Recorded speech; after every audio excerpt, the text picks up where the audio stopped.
Hey, what up, everybody? Steve Breach coming to you with a little video here, chit-chatting about the Royal Rumble. Earlier today, I put up my Royal Rumble predictions, going over the people that were going to be in it. Hopefully some surprise guys and who I thought my winner would be. But right now, this little video is going to be about Brock Lesnar versus Big Show.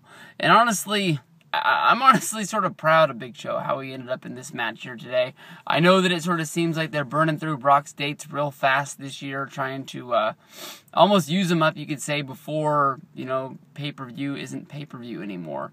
And that's basically all built off of somebody writing in a mailbag question, almost had a wreck here in the parking lot, to the Wrestling Observer podcast. And I really sort of think that's what they're doing here. Honestly, you know, Brock, you know, hasn't been around for the Rumble or Chamber or anything like that, but it sure looks like he's the going to be being used up. You know, he came in and said he's the new #1 contender. It doesn't matter who wins this match at the Rumble, if it's Cena or Orton, but they're going to have to go through him next, so that would make you think that he's going to be at the Elimination Chamber pay-per-view, and then it makes you think that he's going to be at WrestleMania, because it's WrestleMania, baby, and everybody's been saying that he's been get a fight Undertaker this year. Built off that big WrestleMania 27 angle where he was supposed to show up and fight there, and you know, Vince was trying to make the deal go through, and maybe this would be a bigger deal. I thought it was a pretty damn big deal back there in 2010 when you know, Undertaker was at the UFC fight and they did the work shoot deal in the back. And maybe if Brock didn't lose that fight, you know, maybe Brock would have played along a little bit better, but I think Brock was pretty pissed that he lost the match, and he knew that there was money to be made with Taker, so he sort of did his part, but I don't think it was exactly what I think they would have been. I don't know if they were really going to fight, or if you know, what they did exactly what they planned out, but you know that Vince McMahon went to Dana White and tried to steal him for one show, even offered to do the job in the center of the ring at WrestleMania and let Dana White pin him, have them have a little street fight, and then Taker would beat Brock. Honestly, I think that's bad business all around for Dana. He had nothing really to gain out of that. You know, Brock was his guy at that time. And what does Dana White really get out of, you know, beating Vince McMahon? You know, he sort of said, like, I'm out of shape. I don't need to be in the ring, and you're older than me. You really don't deserve to be in there either.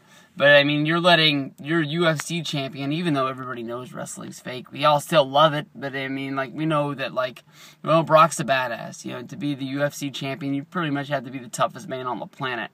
And, you know, it just wouldn't have made sense for his UFC champion to go into WrestleMania and lose a match and then, you know, just go back into you know, MMA and just have a match, and people think that that one's going to be real. If you do one fake fight, they're going to think they're all fake.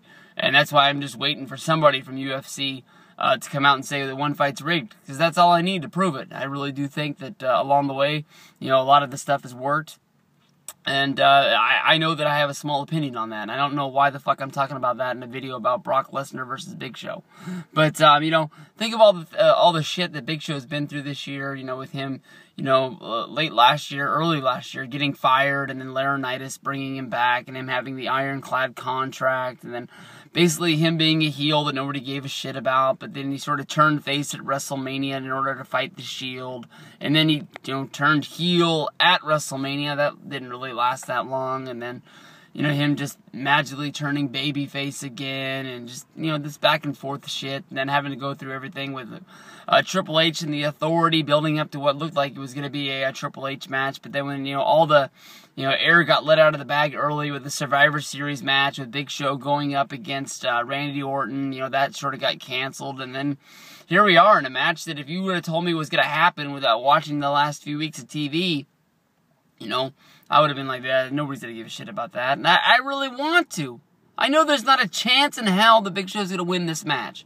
But, I mean, this has a chance to be a match that if you just sort of suspend your belief, is going to blow your mind. I mean, these guys have a history. Big Show was the first guy in WWE to beat Brock Lesnar. If I'm Brock Lesnar, there's no chance in hell. I'm not saying that they're going to screw him. But, I mean, like, WWE, honestly, at this point, going in, I don't really think they need Brock. I've made 1,000 videos saying that Brock, I think, has been a failure since coming to WWE. He had the one big match, and then maybe even the Triple H series of matches killed it.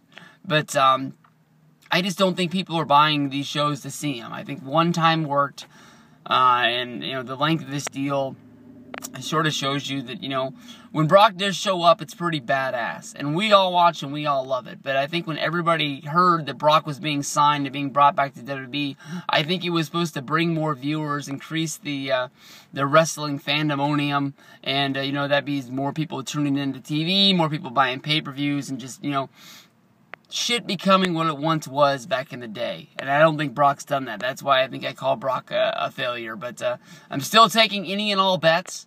But, you know, if I'm Brock Lesnar, there's no chance in hell I let anybody beat me. I mean, like, I'm not saying that they're going to go out there and pull, like, a work shoot. But, I mean, like, if they're even pitching an idea of me losing a match to anybody, they could basically just rewrite me off of TV and just never use me again, and that be my last match.